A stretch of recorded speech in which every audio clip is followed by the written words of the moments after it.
Zdravljeni, se mi dovolj dobro sliši? Zdravljeni, me veseli, da ste se nam pridružili. Danes smo se tukaj zbrali zaradi tele knjige Cogito Conjunctionis. To je filozofski prvenec Matjaža Regovca, ki je danes naš gost.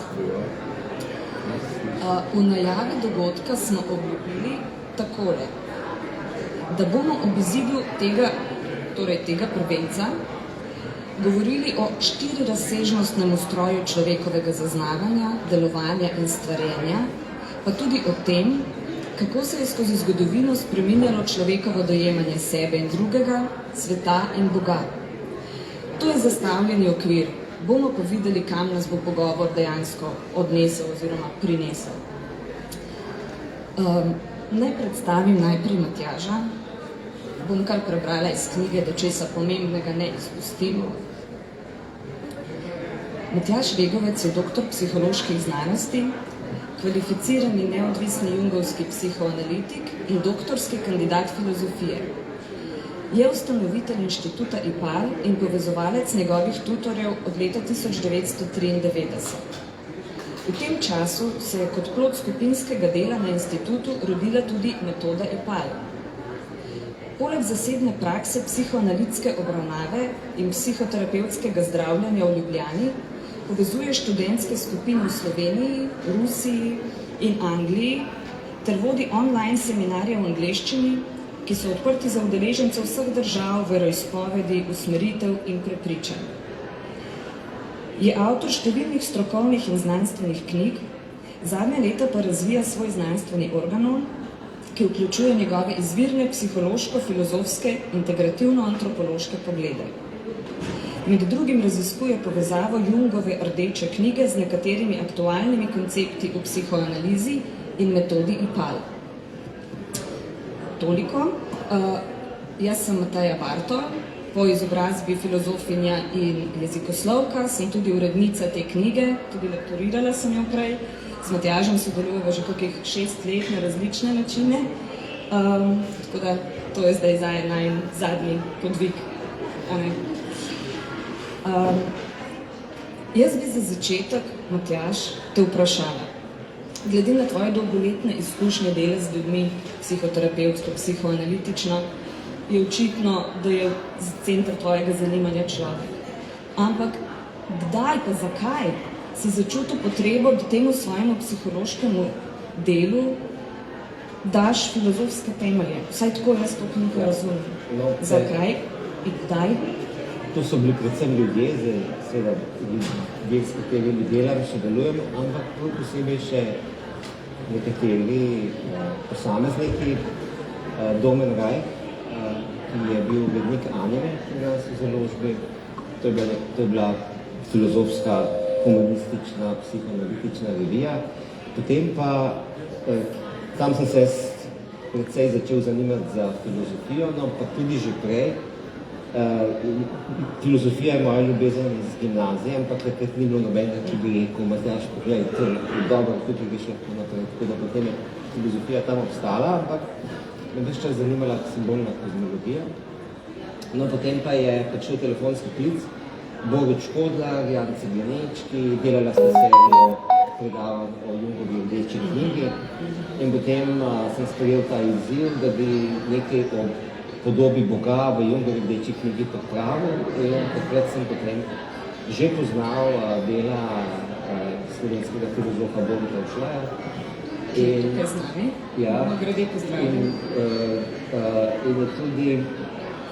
In sem videl, da so pač določene podobnosti med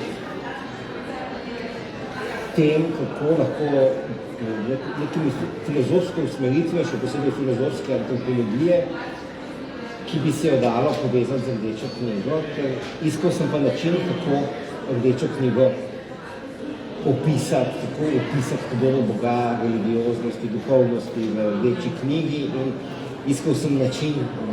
In potem sem se kar precej časa ljubil in na to ugotovil, da bi mogoče opisal študij filozofije, zato da bi lahko dobil okvir, v katerem bi to res lahko primerno prepričljivo, dovolj natančno, v besedi, v povezal, nekaj takega, kot je pravzaprav Jungova podoba Boga v Rdeči knjigi. Potem je kar nekaj let trajalo, in tudi moj mentor mi je pričal, kako sem se ljubil, zaletaval, iskal vse mogoče in potem sem prišel na Kogito. Tako da je ta knjiga nastala iz prvega dela disertacije, torej najprej je bilo treba razviti neko pojmovno orodje, s katerim sem se lahko sploh lotil raziskovanja Jungove Rdeče knjige. Zaradi tega je bil ta prav vzrok, ta uržak, kako je sploh vse skupaj nastalo. Kako je ta knjiga nastala, kako je celota te knjige nastala. Naslov Cogito Conjunctionis. Mene zanima za začetek, bi rada vas, publika, vprašala, vsi najbrž niste spremljali, kaj piše Matjaž, ko nastaja ta knjiga. In me zanima, kakšne so vaše asociacije, če vidite naslov Cogito Conjunctionis? Kaj od tega, kaj si predstavljate? A imate kakšno idejo? Kaj bi lahko bila tema tega naslova? Ali pa, če vsaj slišite Cogito, na kaj pomislite? S čim ali s kom povezujete Cogito? Kako? Zavedanje? Ok. Prepoznavanje? Ok. Še kaj? Mislim, ja. Večina ljudi, ki so kdaj kaj takega brali, Cogito povezuje s Cogito ergo sum, od kjer je dejansko Cogito izšel. No, Descartes, ko je Cogito, rojevali so ga že njegovi predhodniki, predvsem na primer Augustin, ampak Descartes je potem prišel tudi v kolektivno zavedanje in v filozofijo kot nek mainstream, tako je poudaril v svojih delih, meditacijah, da je to vse, kar človek ne samo razmišlja, ampak tudi čuti, intuitira, deluje, da to so bile kogitacije. In ta začetni stavek je potem postavljeno to pot, kako pravzaprav lahko razdelim, še posebej kot psihoanalitik, ki sem bil ves čas v tem nekem modelu psihoanalize, kako pravzaprav to s pomočjo filozofije razstaviti in potem spet sestaviti, kot lego kocka, kot rečemo, da je na novo poskus sestavljanja na novo celota. Pričem je pa vsak tak poskus že naprej obsojen na to, da bo to celoto predstavil kot samo deloma. Vsaka celota je neopisljiva, ker je vedno večja od posameznih delov, tako da ima zdaj 4 dele, ampak ti deli niti približno ne opisujejo poleg tega, ker vse skupaj to je na neki drugi ravni. Človekova bit, ki deluje v svet in v kateri se človek rojeva in deluje, pač deluje, kot se pojavlja, tudi zdaj le so nekaj drugega, mogoče za svoj mogoče, tako da se kaj malo zmedem. Ampak to je pač nek poskus, kako opisati neko strukturo kogitacij in jih ne zdaj nekje od nekod privleči, ampak iti pravzaprav iz zgodovine, filozofije ven poiskati neke gradnike, ki opisujejo različne razsežnosti kogita. In seveda kot Jungovec sem imel že mečkam predloge, kaj bi to lahko bilo, torej poleg misli, torej miselnega kogita, tudi potem psihični kogito, torej čustvovanja, potem sanskih in drugih podob, potem intuitivnega kogita, torej intuicije, ki je še posebej v filozofiji zelo močna tradicija, o intuiciji se je ves čas pisalo in potem tudi seveda o telesu se več piše, v Sloveniji in po svetu v filozofiji, metafizika telesa, Šlajeva in drugi, ampak potem tam je bilo pa treba iti še v kognitivno znanost. Kognitivna znanost se tukaj naredila korake, s katerimi se filozofija trenutno spopada, kaj zdaj pomenijo te ugotovitve kognitivne znanosti. Kognitivna znanost se pravzaprav zdaj integrira v filozofijo in pravzaprav tudi prihaja do nekih ugotovitev, ki je recimo, tudi imam po en primer Helmuta Plesnera, da človek brez temeljno biti, da človek ves čas nastaja, da nima več nekega vnaprej predpisanega temelja, na katerim bi temeljila njegova zaznava, delovanje in stvarjenje tudi noter v tem obliku.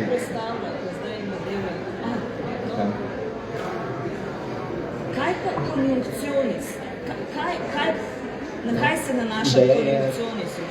Ideja je ni Jungova, kot bi mogoče mislil, ampak ker je imel delo, Jung je imel mysterium konjunkcionis, ampak je ideja, dobro, beseda je mogoče od tam, Jung se veliko ukvarjal s to idejo združevanja nasproti, vendar je vsebinsko ideja Kantova. Immanuel Kant je, ko je govoril o pojmih, kako nastajajo pojmi, kaj so pojmi in kako s pojmi pravzaprav delamo, pravzaprav ustvarjamo, mislimo, delujemo, je ugotovil, da obstaja neka vrste enotnost, v katero se pravzaprav ti pojmi vračajo in se spet grejo in se spet vračajo. In pravzaprav neka enotna, a ne neka enotna, bi rekli, neko enotno polje, v katerem se ti pojmi obnavljajo, transcendentalna enotnost je imenoval, a ne, s katero se spet ti pojmi potem vračajo v razmišljanje, refleksijo in tako naprej. In potem sem v osnovi te Kantove ideje skušal najti še paralele za ostale razsežnosti tega kogita. In pravzaprav veliko se da na osnovi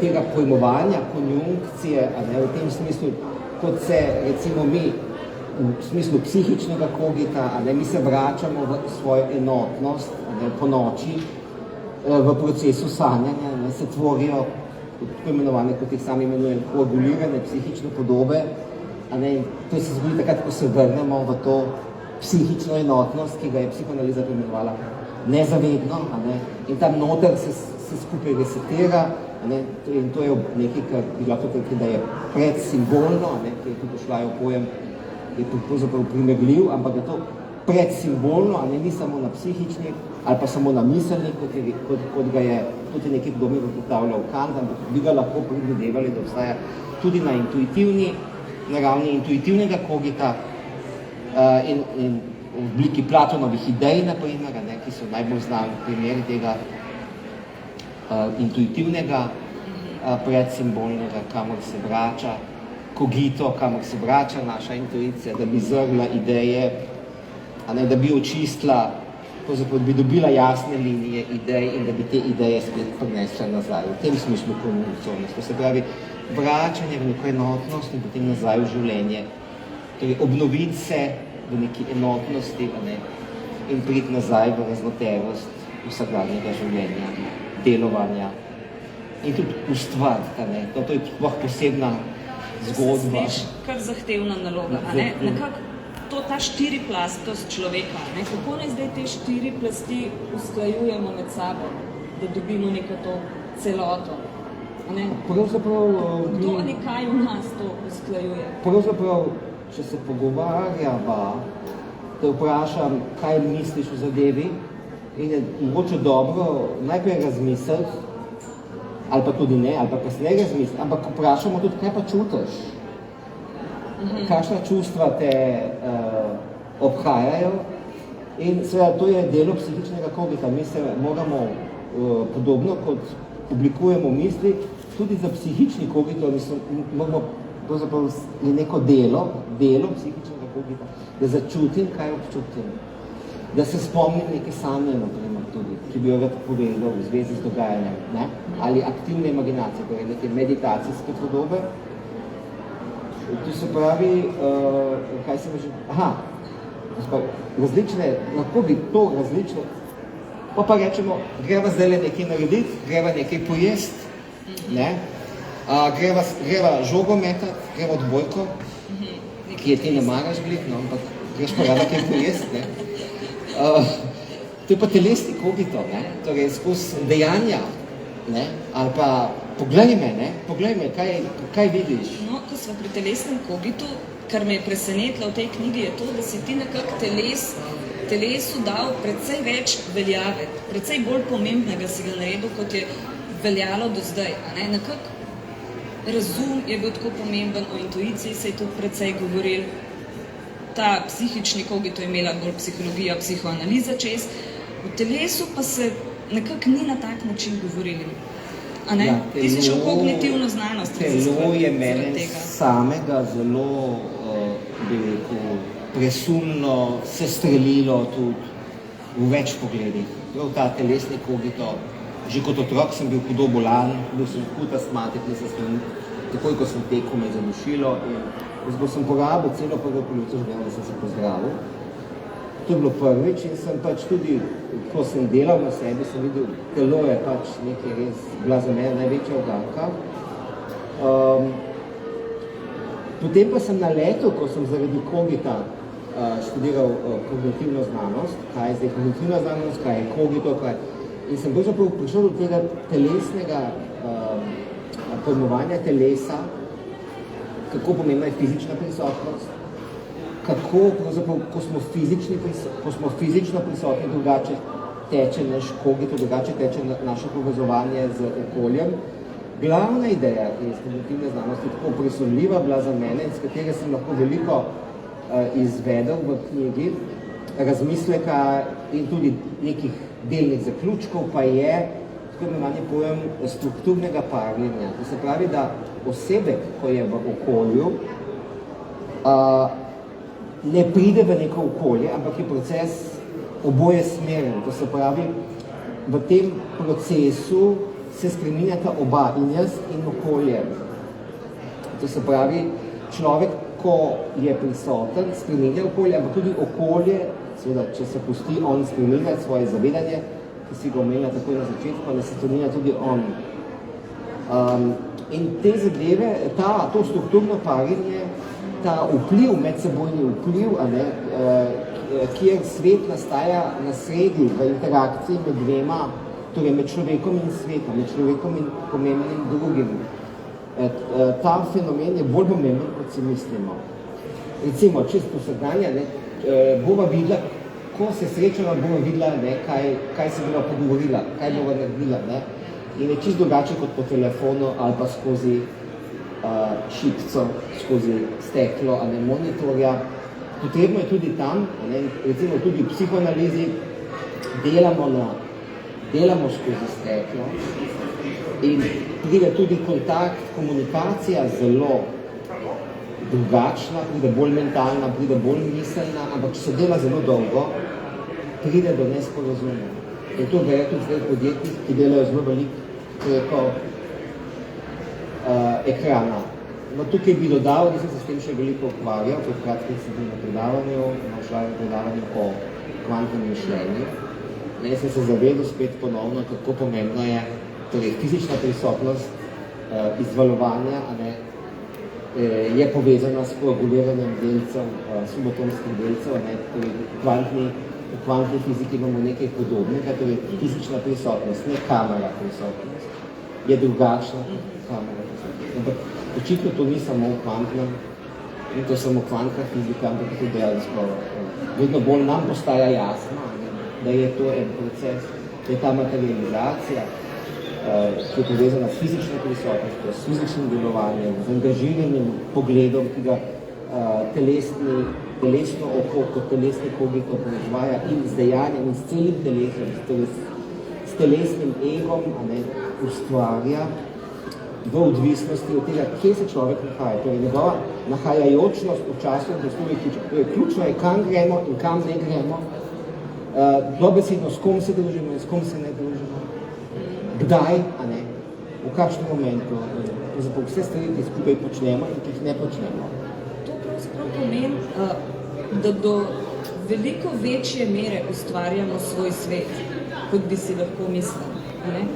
Na nek način smo stvarniki svojega sveta. No, to je taka ideja, ki je zdaj stvarjenje, tukaj je tudi stvarjenje v kogito noter kot tretja oblika kogita, zakaj stvarjenje, iz tega potem sledi, da ustvarimo, da si sami naredimo, ne? Tako si ustvarimo, kot si naredimo.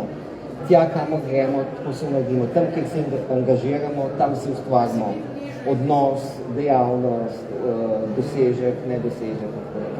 Ne, to je potem stvarjenje, ne? Stvarjenje nastaja nekje vmes med kogitom in svetom. V zvezi s tem človekovim pogledom na svet, kako razume svet, sebe, drugega Boga, mene je zelo presenetilo, ko sva delala intervju za Animo in si rekel, da včasih, recimo srednjeveški človek, če si ga predstavljamo, da nekako on ni dojemal sebe tako zelo kot individuum nasprot kolektivu, kot se mi dojemamo danes. Daj mi to zgodovinsko razloži. To je težko razložiti, no, ampak sej se je ves čas filozofija ukvarjala, še posebej pa v srednjem veku z individualno, kaj so univerzalije, ampak pravzaprav šele z kogitom, a ne, z zavedanjem kogita. Vse kogito je ves čas bil, človek je ves čas tak, kot je, ampak z zavedanjem tega, da sami ustvarjamo svojo zaznavo, a ne, pridobimo to s pomočjo telesa, pridobimo zelo jasno individualno območje, v katerem se gibljamo, delujemo in zaznavamo, da s tem ustvarjamo. Torej, se pravi, svet postaja individualiziran, in v tem smislu se da o individuumu govoriti zdaj na en čist drugačen način, kot pa do nekega, bi rekli, zavedanja kogita, ki se je z novim vekom, ki je hušknilo, nekje v človekovo zavedanje. Uporabljaš besedno zvezo rojstvo novega kontinenta. Ja, no to je mogoče malo drzno, ampak... Precej drznosti je tukaj. Ja, novi kontinent, ki ga je Krištof Kolumb pogledal, ga je na drugačen način ugledal Descartes, ko je ugledal pač kogito in seveda kogito ni kar tako, kogito je ego. Nekdo je za tem kogitom, človekov ego, ki gleda, to je novi kontinent.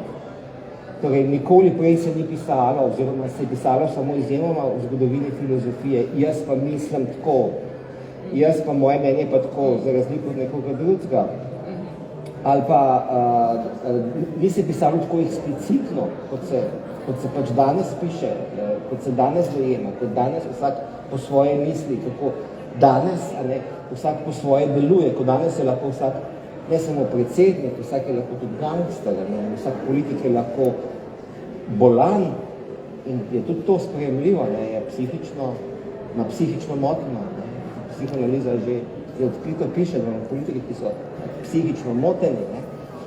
To se pravi, možno je popolnoma vse, za razliko od prednovoveškega, bi rekli, lahko nekega sublunarnega, geocentričnega, ne samo pogleda, ampak dejansko položaja človeka v kozmosu, kjer se je skušalo predvsem ugotavljati, kaj hoče nekdo, mogoče onstranski bog, ali kaj hoče, ne vem, predhomerski bogovi, ali kaj hoče Platonov demiurg, on hoče urediti kozmos, Aristotelov nous hoče pač tudi njegov svet je tudi v skladu z umom, ki je in ta kogito je naredil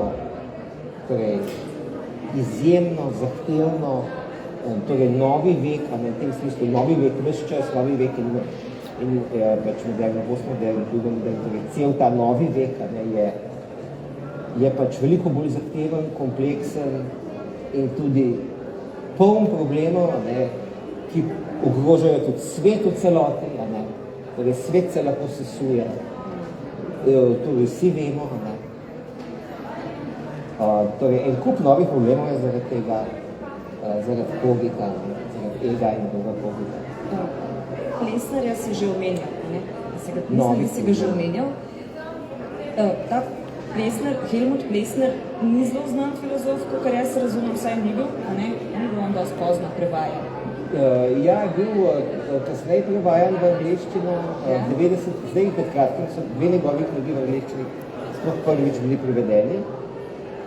Je pa en ozek krog, kontinentalen, ki ima plesnega, se s plesnega veliko ukvarja. Tudi obstaja društvo, konference. Namreč omenjam ga zaradi te ekscentrične pozicionalnosti, o kateri on govori. Ker to, kar ti govoriš, zdaj me zanima, a misliš, da to ekscentričnost svojo, ali pa kot je Ošlaj potem to nekako dopolnil s pojmom diafore, ali misliš, da je to tudi že prednovoveški človek čutil na tak način? Ali se je to vse z rojstvom Kogita in z vedenjem sebe? Čutila je, Hipatija je čutila. Pa so čutili filozofi, pa je čutil Aristarh Samosa, ki je rekel, da se planeti vrtijo okrog sonca in ne okrog zemlje. Ne. Pa Avgustin je govoril, jaz mislim in tako naprej, in pač delal eno lastno psihoanalizo in tako je. Samo koga, ni bilo še tistega preskoka zavedanja, ki je nastalo potem z novim vekom. In seveda to ni naključje, kako se pravzaprav hkrati se odvija in odvila revolucija ali pa zelo kratkem času, ena zapored revolucija v geografiji, v astronomiji in seveda v filozofiji, torej mečko kasneje, z rojstvom Kogita. Zato imenujem novi kontinent, in to rojstvo novega kontinenta, torej ta dualnost starega kontinenta, novega kontinenta. Torej Evropa potrebuje Ameriko, Amerika potrebuje Evropo, človek potrebuje neko drugačno pojmovanje tega, s čim se ukvarja. No, ravno sem hotela reči, a lahko malo komentiramo izbrala tole sliko. Zakaj si izbrala to? Par let nazaj sem naletela na njo in sem si jo shranila, sem rekla, to bo enkrat prišlo prav, ker se mi zdi tako povedna za nekaj. Mislim, nekako jo povezujem s tem, ker ti razpredaš v svoji knjigi. Ti iščeš stvari zadaj, tako kot tale gospod tukaj. On živi v tem nekem svetu, najbrž je filozof, mislec, mogoče alkimist, kaj, in on gleda, kaj je tam onkraj, kaj je onkraj tega pojavnega sveta. Se mi zdi taka iskanje znanja. Flammarion se reče zato, ker je bilo, mislim, da v knjigi z imenom Flammarion, ali je bil avtor Flammarion, žal se nisem zapomnila, ampak se mi zdi, da za to gre, za iskanje tega, kaj je tam zadaj. Kateri principi so tam zadaj, ki nas definirajo? Ja, pa se to je bilo ves čas iskati zadaj, se je že Platon iskal zadaj, kako pa pridemo nazaj? Kako pa pridemo nazaj v življenje? Kaj pa naredim v svojem telesnem Kogitu? Kaj pa napišem? Kako pa, jaz temu pravim, kako pa koaguliram svoje besede? Ali bom dal od sebe, ali ne bom? Kaj pa moram narediti? Kam pa moram iti? S kom pa moram govoriti? S kom se pa moram povezati? Seveda, to je pa stvar tudi potem intuitivnega Kogita. Torej, naša intuicija je tista, ki začuti, kje smo na pravem mestu, kje smo v neki pravi poziciji, s katere lahko se zapeljemo, kot je spravamo, zapeljemo po neki tirnici. A smem samo vprašati, koliko je ura? Nimam dostopa do nobenega. Pol? Ok. Ena stvar je še, ki se mi jo zdi nujno obdelati, potem bi pa vam prepustila besedo, če imate kaj za dodati, vprašati. Jung in njegovo kolektivno nezavedanje. S tem so se ukvarjali psihologi. Kolektivno nezavedanje bi bilo ne psihologi, psihoanalitiki. V glavnem, kaj ti trdiš, kar je drugače, kot se recimo sprejema? Ja, to je, ko se gleda, če se res zdaj Kogito človeko razdeli na te 4 razsežnosti, kot sem jaz probal s poskusom neke zgodovinskosti filozofije, kjer vsako spremembo v zavedanju, vsak kamen v zavedanju šteje za veljaven, to se pravi, ne more biti filozofija napačna, nobena, zdaj imam pa jaz prav, ki to nimaš, ampak vsaka je za mene nekaj, kar sestavlja zgodovinskost človekovega zavedanja in potem filozofija neke dejavnosti.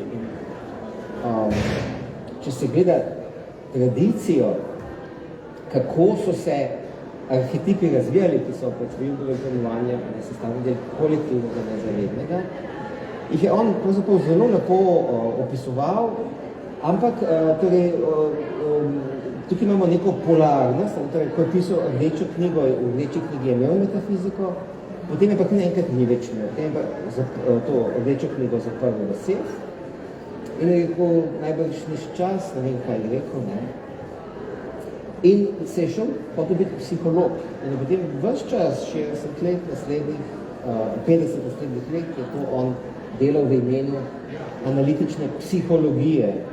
In takrat je potem to kolektivno nezavedno, v katerem so arhetipi, torej večne ideje, če ponostavljeno rečem, Platonove večne ideje, postale psihične. Ne? In ti trdiš, da niso psihične? Ja, večja knjiga mi je odprla, pravzaprav uči, da v bistvu te ideje ne mogle biti psihične, da če nekako opredelimo psihične kogito, intuitivne kogito, miselne kogito, telesne kogito, ne moramo pravzaprav teh idej, arhetipov dati vse to je jasno, ne, ko vidimo ven iz psihologije. No, tisto, kar je bolj problematično, česar sem se lotil, po mojem bi bilo tudi Jungu všeč, da se to enkrat pove, ne, torej ta kolektivno nezavedno, kolektivno, ideje ne more biti niti individualne, niti kolektivno. Ne. Tukaj, ko gledamo, ideje so vedno bile, so informirale in posameznega človeka in kolektiv. In tudi, ko se gleda, ko se recimo dela na sebi, se vidi, da torej, če delate v psihoanalizi, se lepo vidi, da iste ideje se pojavljajo pri individualnem razvoju kot pri razvoju kolektiva, kulture, znanosti in tako naprej. So iste ideje. Te ideje ne morajo biti, čim rečemo kolektivne in čim govorimo o kolektivu in individuumu, kot je to delal Jung, ne zdrži razmisleka, torej arhetipi informirajo oboje in individuacijo individuuma. Informirajo. Kje potem, nekje morajo biti, kje so? Ja, zdaj, to so še vedno Platonove ideje zame, ne? Torej, recimo ideja kralja, ideja matere, ideja učitelja in tako naprej. In te so še vedno tam, kjer so bile, torej niso iz tega sveta. Simbolne, kje? Ja, v nekem polju, torej Iza, kjer nas knjigo potem pač mišljamo, pač nišče ne ve kje. Ampak so, in informirajo moj, ko sem pač se spravil na ta pojem kolektivnega nezavednega, ampak po mojem bi bilo tudi Jungu vedeno, ko bi tako formulirali, bi rekel seveda. Pravzaprav se ne bojim za njegovega duha, da me bo preganjal. Zdaj bi te zanima, vam bi dala besedo publika, ker časa smo porabili že kar nekaj, imamo ga pa 45 minut vse skupaj. Tako da, a bi kdo kaj dodal, vprašal, povedal?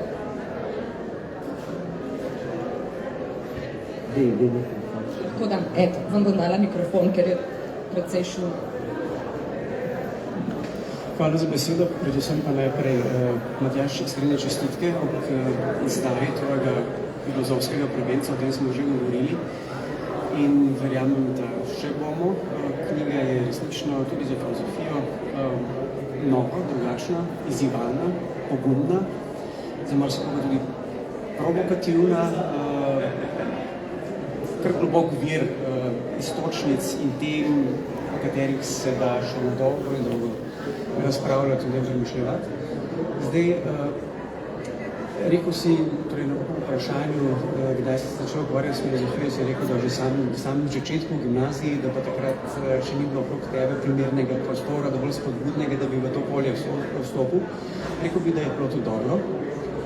Problem številnih filozofij, ali natančneje rečeno filozofov zadaj je ta, da k filozofiji pristopijo že na samem začetku, torej iz pozicije čistih idej, misli, nimajo pa ustreznega, bogatega življenjskega izkušnja, materijala, iz katerega največkrat se rojevajo prepričljive ideje, ne samo ideje, ki jih izrekamo, te izrekamo tako kot vsi, ampak tista ideja, ki potem doktrine, za katero dejansko čutimo neko živo, konkretno vsebino pa pri številnih umanjkih. Pri tebi tega ne morem trditi, ti si dejansko šel najprej po tej drugi poti, ki je zame, tudi kar se tiče same filozofije, pomembnejša, tudi bolj plodna, tudi bolj ustvarjalna. Kratka, nabral si številnih izkušenj pri razumevanju človeka in potem, ko si te izkušnje imel, tudi preko psihoterapije, si vstopil v zrel človek v področju filozofije. Nekateri veliki filozofi so natanko na ta način pristopali k filozofiji in potem se skupaj zajel v neko miselno pojmovno formo. To je gotovo neka primerljiva prednost te knjige v odnosu do nekako ne vseh, ampak ne tako redkih filozofskih del, ki tega živega, te žive osnove nimajo. Zdaj, na dolgo in široko je mogoče o tem govoriti, jaz si pa to ne bom tukaj spuščal, morda kakšno vprašanje v zvezi z razlikovanjem med 4 formami kogita, od miselnega preko intuitivnega, čustvenega in potem teleksnega. Zdaj, eno veliko vprašanje filozofije, ki je staro toliko kot filozofija, je vprašanje enotnosti zavesti. Niso vsi filozofi to vprašanje na tak način zastavljali, pa vendar iz same analize tvoje knjige. Te delitve na 4 vrste kogita sledi, da obstajajo skoraj, če bi nekdo naivno pomislil, 4 vrste kogita, torej 4 vrste ego. Enkrat se oglaša miselni kogito, drugič se oglaša intuitivni, psihični, telesni in naprej. Tako da smo razdeljeni, da je naša zavest razdeljena na 4 predalčke in ob vsaki konkretni okoliščini, glede na stanje in tako naprej, se oglaša tisti, ki je morda najbolj primeren, najbolj udarno poseže v neko stvarnost in to stvarnost potem nagovori, jo razreši, razloži in podobno. Zdaj, vprašanje iz tega sledi, ali je to ta delitev na 4 kogite posledica analize, ko nam potem najprej imamo nek enoten problem, enotne zavesti, in je ta zavest potem kaže različne segmente, različne nivoje, različne plasti in vidike same sebe. In potem, ko to analiziramo, po nepotrebnem zbujemo občutek, kot da obstajajo 4 različne, ali pa je dejansko v ozadju enotna zavest. Kot rečeno, ta problem enotne zavesti je velika tema, nazadnje tudi fiziki, ki so omenili kvantno fiziko, me veseli, tukaj se bodo stvari začeli nam zelo hitro pravzovati. Ali je v ozadju neka enotna zavest, ki samo skozi analizo potem zbuja vtis, kot da gre za 4 majhne stričke v naši glavi ali v celotnem telesu, ki vsak svojega zornega kota, ne da bi se povezoval, ne da bi komuniciral z drugim, potem ustvarja neko podobo sveta, takšno, drugačno ali katerokoli. Kaj to vprašanje komunikacije med različnimi vidiki? So to različne zavesti ali samo različni vidiki, dostikrat med seboj ne povezani? Hvala za ta komentar in je res bi bil skušnjavi reči, da so 4 deli, ega, in pač kot jungovski psihoanalitika, da tam je bilo 4 funkcije zavesti, on jih je dal kot 4 funkcije zavesti. Sigurno, da nisem se šel v to elegantno izognil v knjigi in v disertaciji. Je pa ta enotna zavest zagotovo, tista, ki je tudi za mene in ki mora biti, ker ona na nek način, ker znanje, torej epistemološka dimenzija kogita nam to pove, zato ker znanje, ki ga pridobim s tem, ko razmišljam na eni strani, potem s tem, ko psihično analiziram, kaj se dogaja, potem tretjič, ko to v smislu nekih velikih idej razmišljam in potem, kaj delam s tem, vse to me spreminja. In to je velika skrivnost, dejansko, kaj je ta enotna zavest, ali je to tisti 5. enotni kogito, ki vse to, kot neki 5. element, ki je bil tudi v zahodni tradiciji, ki ni nobeden od njih, ampak je nekje iznad njih, torej te 4 elementi, 4 vrste kogita, 5. element, enotna zavest, mogoče, ampak zagotovo to niso 4 egi, ampak so dejansko 4 načini kogitiranja v kontekstu te enotne zavesti. Bi pa me pa izjemno zanimajo ti, torej tako imenovani umestniki, kaj so ti umestniki, ki nišče ne ve zanje, kaj so, kako recimo mi iz miselnega kogita pridemo v telesni kogito govorjenja, pisanja, ki je vendarle telesni kogito, ker izmed 100 ali pa ene par miselnih variant, ki jih imam v glavi, na koncu iz ustnim napišem samo eno, to se pravi, koaguliram s svojim telesnim kogitom, samo eno od njih, kaj je ta umestnik, ki to dela, kako deluje, zakaj deluje, vemo dejansko zelo malo. In je dobro pustiti tako, da ne vemo, ker lahko raziskujemo. Recimo v kognitivni znanosti, v lingvistiki se raziskuje ta fenomen. Je to, v resnici nihče ne ve, kako se to odvija. Pustimo prihodnosti, da se razišče izve kaj več.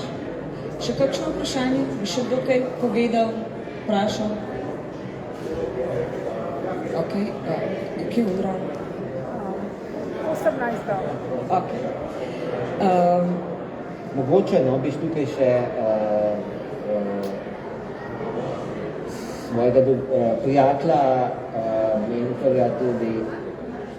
mentorja in tudi prijatelja Janeka Museka,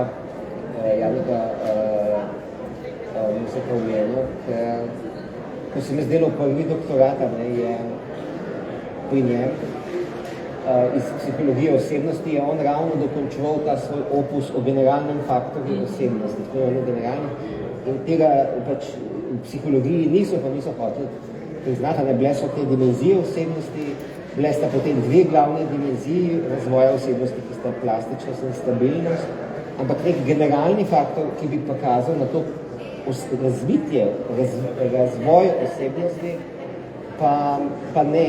In bolj istočasno, ko sem jaz bral za svoj prvi doktorat, je on delal za to in je on tudi so mu objavili knjigo 2017 generalni faktor osebnosti. In nad generalni faktor osebnosti se pri kogitu konjunkcionis dosti sklicujem, ne bi pomenil neko stopnjo, koliko smo prilagojeni na okolje, koliko smo se sposobni prilagajati na okolje. In seveda za nekaj takega moramo imeti nek razvoj, pač ne samo miselnega, ampak tudi psihičnega, da znamo psihično delovati, kogita, telesnega kogita, torej telesnih veščin, znanja kako, ne samo znanja da, ampak kako nekaj se naredi, kako se začel in tako naprej. To je nekaj podobnega kot Jungova individuacija? Tako. Torej, individuacija v tem jungovskem smislu, ki je nastajanje individuuma, pomeni ne nekoga, ki je ločen od kolektiva, ampak nekoga, ki je povezan s kolektivom, sam vidim individuacijo, tako, ki po taki individuumi potem sestavljajo lahko kolektiv. Kolektiv je ogledalo tih individuumov. Po drugi strani pa seveda, če si ti individualiziran človek, še ne pomeni, da te bo tudi kolektiv prepoznal, ker moraš skladiti odnos s kolektivom, torej ne smeš dobiti odnosa s kolektivom. To je celo vprašanje, ampak ta generalni faktor osebnosti je zelo pomembno. Dejansko knjiga odpira ogromno enih stvari, o katerih bo tudi treba najbrž še razpravljati v prihodnosti, ker smo zdaj že zelo pred koncu, moramo zaključiti.